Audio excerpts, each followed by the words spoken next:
All right, guys, we're here at one of our renovation properties for one of our investors. This property is a huge property. We've already taken you through this once.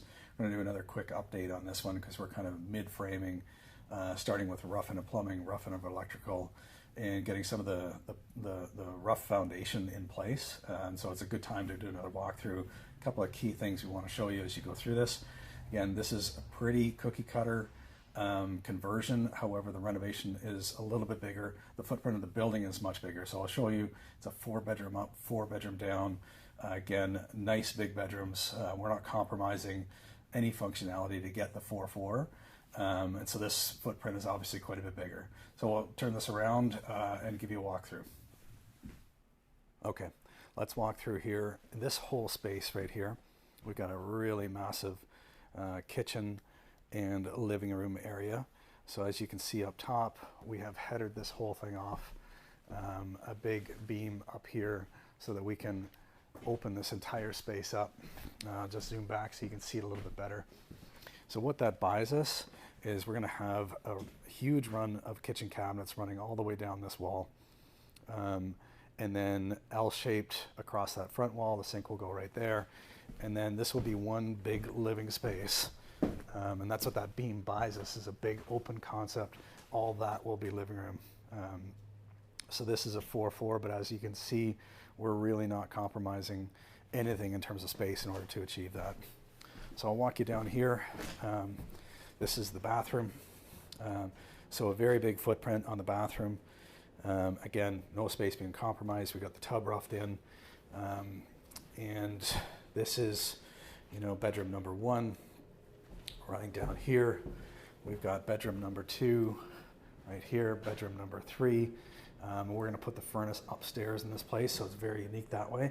What that's going to buy us, and I'll show you this when we go downstairs, is that there's going to be no headers downstairs at all.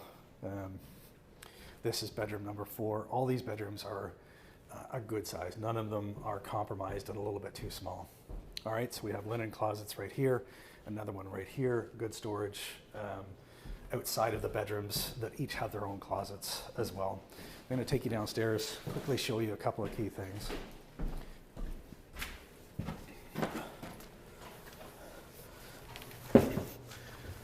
So we're headed downstairs here right now. Everything is broken up and getting ready to be roughed in. All right, so we'll take you down here. It's pretty rough in terms of framing right now. We're in one of the bedrooms right here. This is one of the key things I want to show you here. So I talk about interior weepers a lot. Anytime there's moisture in the basement, interior weepers is a really smart thing to do.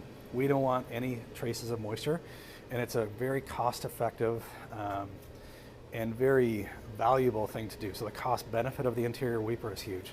This membrane that we're looking at right here, we can see the top of it right there, sits right against the foundation, runs all the way down, and we've broken through the concrete floor around the perimeter of the entire house and run that membrane down to the weeper. That weeper then runs to a sump pump, and that is then channeled properly outside to a location where we can deal with the water effectively. It's not kind of creating moisture in the basement and the feel of kind of dampness in the basement. So that you can see that weeper is running around the entire perimeter of the house. You can see the membrane all the way over there. And so that is extremely cost-effective, good cost-benefit way for us to deal with that moisture.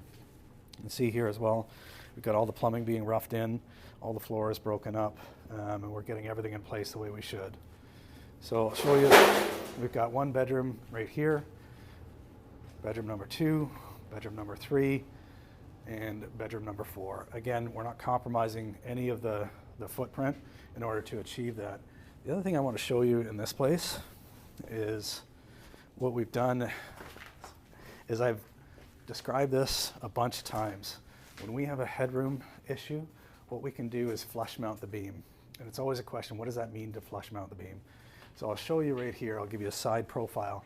So this area right here, this what we're looking at right here is a bearing wall. You can see these joists running across, sitting on top of that bearing wall. So we want to open this up, right? We want to have our kitchen over there on that far wall. and you can see the interior weeper sitting. So the kitchen's going to run right across there. And what we want to do is same as upstairs. We want to have an open concept. So that kitchen, well, I'll take you to right here, is now going to sit across there. We're going to have a big eat-in area, and then all of that is going to be living room. We want that to be all one open concept living space. So I'll show you up here. Instead of having a header stick down, that is the beam. And flush mounting means that the joist, the beam sits flush to the bottom of the joist.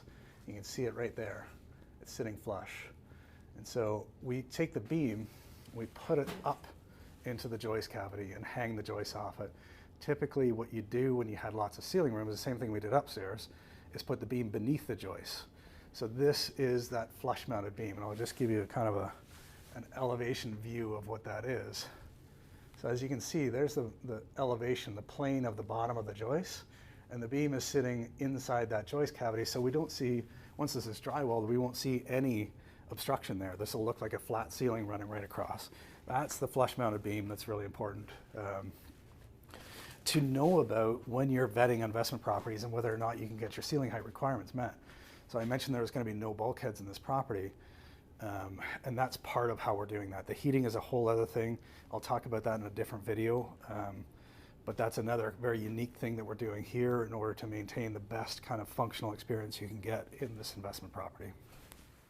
Okay, so that's it for the run through of this property. A couple of really key things. One is we love this property because it's got such a huge footprint. 4.4, incredible, and with no space compromise at all to get that. Point number two, interior weepers. It's good to be able to show a video of exactly what that looks like. Point number three is that flush mounted beam. And again, I'll just show you up above me here.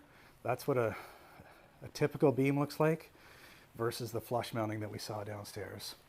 So that flush mounted beam is really important in terms of, again, vetting these properties, knowing what we can do and what we can't do in terms of ceiling height, and managing that ceiling height. So we were creative on this one. It's actually going to create a space that's going to be crazy to not have any bulkheads at all downstairs.